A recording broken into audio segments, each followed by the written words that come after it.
Master minds commerce చదవాలనుకునే 10th inter విద్యార్థుల తొలి ఎంపిక.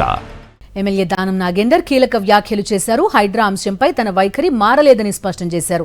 హైడ్రా చర్యల వల్ల పేదలకు నష్టం కలగకూడదన్నదే తన ఉద్దేశమని అన్నారు. పేదల జోలికి వెళ్లకుండా హైడ్రా పనిచేస్తే తాను స్వాగతిస్తానన్నారు. సీసీ కెమెరాల ట్యాపింగ్ పై హరీష్ రావు చేసిన ఆరోపణలను ఆయన ఖండించారు. భద్రత కోసమే సీసీ కెమెరాలు ఏర్పాటు చేస్తున్నామని, వాటిని ట్యాపింగ్ గా అభివర్ణించడం హాస్యాస్పదమని అన్నారు. ఎన్నికలు ఎప్పుడొచ్చినా గెలుపు తమదే అంటున్న దానం నాగేందర్తో మా ప్రతినిధి Rakesh face to face. Fake డిక్లరేషన్ల పేరుతో కాంగ్రెస్ అధికారంలోకి వచ్చినట్టు కూడా బీఆర్ఎస్ నేతలు విమర్శిస్తున్నారు. ఈ నెల 6న వరంగల్లో రైతు సభ పేరిట భారీ బహిరంగ సభకు బీఆర్ఎస్ సిద్ధమవుతుంది. ఈ అంశంపైన మనతో మాట్లాడడానికి ఎమ్మెల్యే దానం నాగేందర్ ఉన్నారు. సార్ చెప్పండి, ఫేక్ డిక్లరేషన్లు ఇచ్చింది కాంగ్రెస్ పార్టీ, అన్ని కూడా ఫేక్ ప్రచారంతో అధికారంలోకి వచ్చి ఇప్పుడు ప్రజలను ఇబ్బంది పెడుతున్నారని విమర్శ చేస్తుంది బీఆర్ఎస్. ఏం చెప్తారు?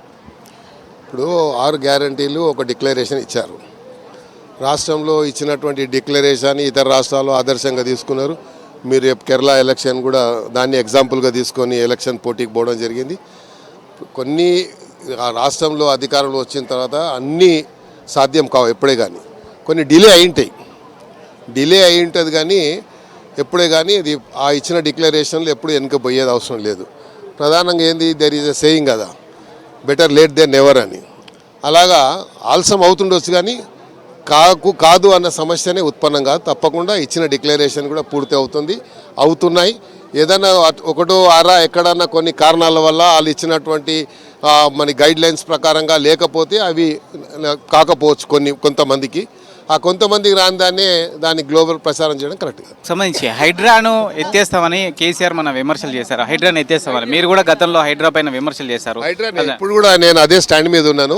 హైడ్రాకు సంబంధించి పేద ప్రజల దగ్గరికి పోవడం అనేది అది రాష్ట్ర ప్రభుత్వానికి మనకు డోకా లాంటిదే. కాబట్టి పేద ప్రజల దగ్గరికి పోము అని చెప్పి చాలా కేటగిరికల్గా రంగనాథ్ గారు చెప్పారు. నేను ఫర్ ఎగ్జాంపుల్ మొన్న చూపించాను, తాజ్ బంజారా హోటల్ టోటల్గా బఫర్ జోను FTLలో ఉంది.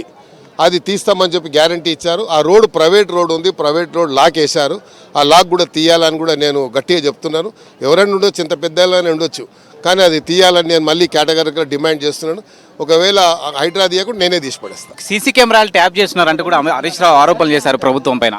ఇప్పుడు సీసీ కెమెరాస్ అది పబ్లిక్ ప్రాపర్టీ, బయట ఉంటాయి. ఇప్పుడు ఈడ ఇన్ని సీసీ కెమెరాస్ ఉన్నాయి, ఎవరు ఏ సీసీ కెమెరా పెట్టిరో ఎట్లా తెలుస్తుంది?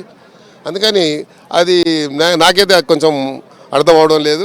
ఏదున్నా కూడా ఎవరైనా వేరే వాళ్ళు పెట్టి ట్యాప్ చేసి ఉంటే అది ఎంక్వైరీ చేస్తారు, ప్రభుత్వమే తప్పకుండా ఎంక్వైరీ చేస్తారు. జిహెచ్ఎంసీ ఎన్నికలు ఎప్పుడు రాబోతున్నాయి, ఎట్లా ఉండబోతుంది? జిహెచ్ఎంసీ టార్గెట్ 300 కదా, తప్పకుండా టార్గెట్ 300 సక్సెస్ఫుల్ ఉంటుంది. చూసి పేదల జోలికి పోమని హైడ్రా కనుక హామీ ఇస్తే తాను కూడా హైడ్రాను స్వాగతిస్తానంటూ కూడా ఎమ్మెల్యే దానం నాగేందర్ చెప్తున్నారు. కెమెరా పర్సన్ రంగనాయకులతో రాకేష్ రెడ్డి, సాక్షి న్యూస్, హైదరాబాద్.